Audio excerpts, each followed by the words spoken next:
Dulli duguggaa sanyii godina Wallagga Aanaa Kiiramuu keessatti milishoota naannoo Amaaraa fi Faannoo humna sirna biyya bulchaa jiruun deeggaramaniin Oromoota qulqulluu irratti raawwatame ijoo dubbii ta'uun miidiyaa hawaasaa irra naanna'aa jira.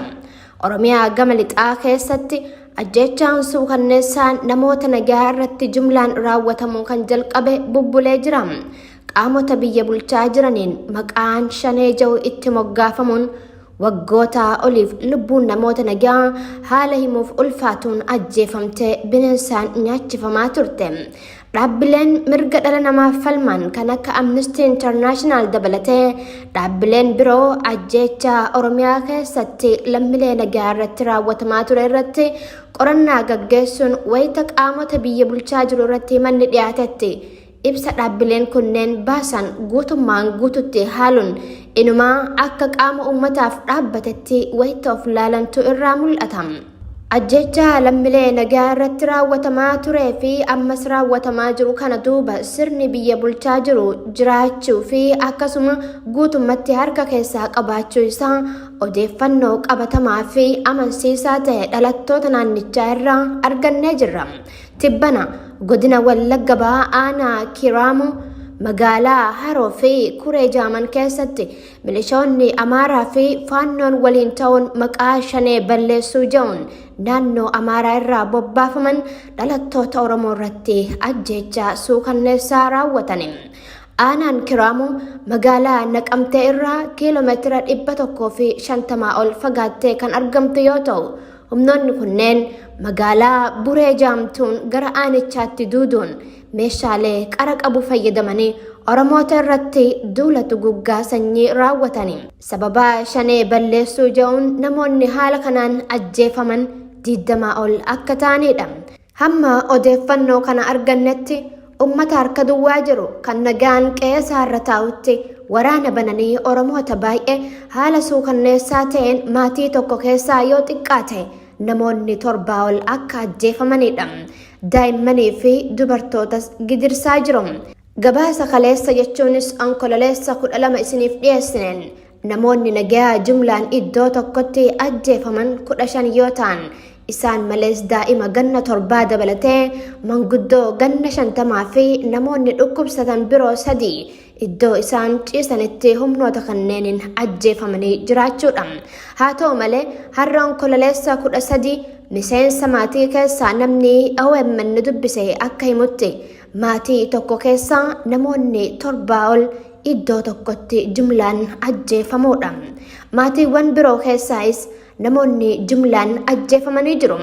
Isaan malees kanneen butamuun achi buuteen isaanii dhabame jiraachuu odeeffannoon dhalattoota naannoo irraa Oromiyaa miidiyaa neetwork argate ni mul'isa.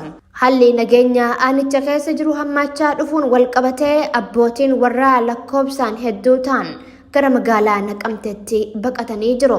Maatiiwwan 480 irraa qabeenyi isaanii barbadaa'ee jira. Manneen kuusa midhaanii hedduutu gubame. Akkasuma qabeenyi biroo hedduun barbadaa'anii jiru. Guyyaan gochi kun raawwatame guyyaa magaalaa ta'uun walqabatee qabeenyi birrii miliyoonotaan lakkaa'aman humnoota kanneeniin saamamanii jiru. Maatii 480 ta'an irratti qabeenya isaanii kan barbadeessan, mana jireenyaa isaanii kan barbadeessan, mana kuusaa midhaanii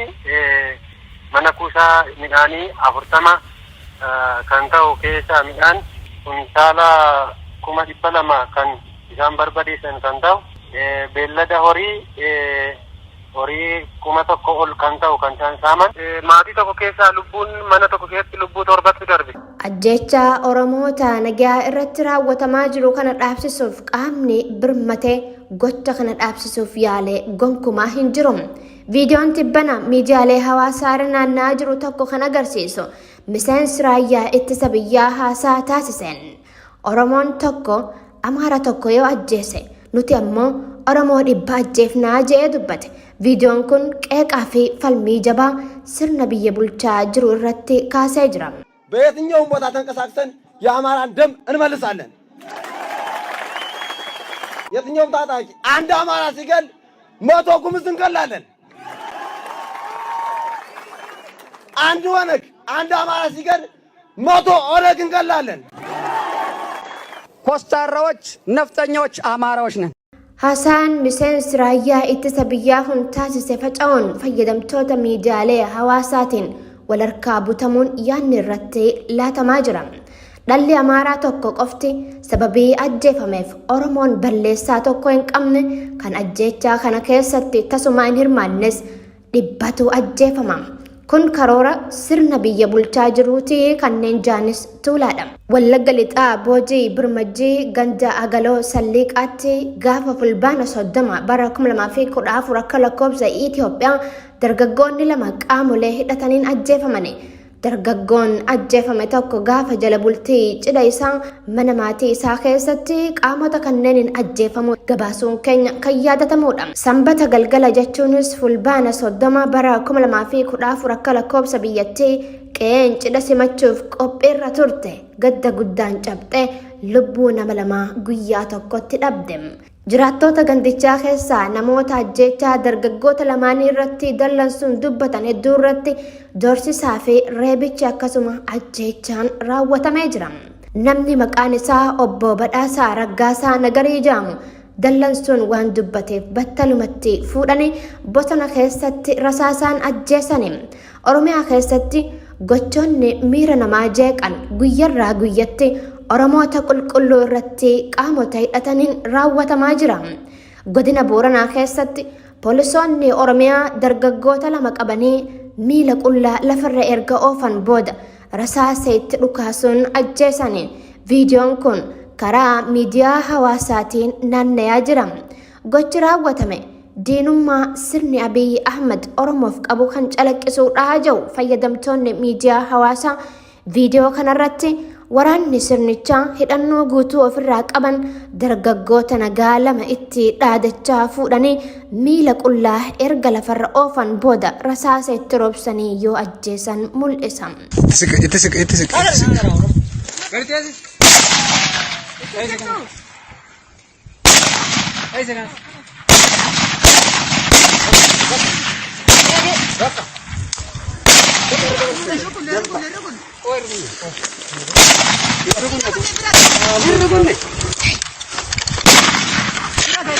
Hinduune itti dabale mataa isii keessa dhaye rasaasa lama itti dabale daftee hinduutu kun jaanii itti qoosaa gochaa kana naasuu tokko malee viidiyoodhaan waraabane. Hammamuu gochi raawwatamaa jiru viidiyoon dheeratee waraabamuu baatus miira namaa kan jeequudha. Onnee namaa madeessa. Afaan tokko dubbachaa obboloota isaanii gara jabinaan rasaasa itti roobsuun guyyaa saafaa ajjeesani.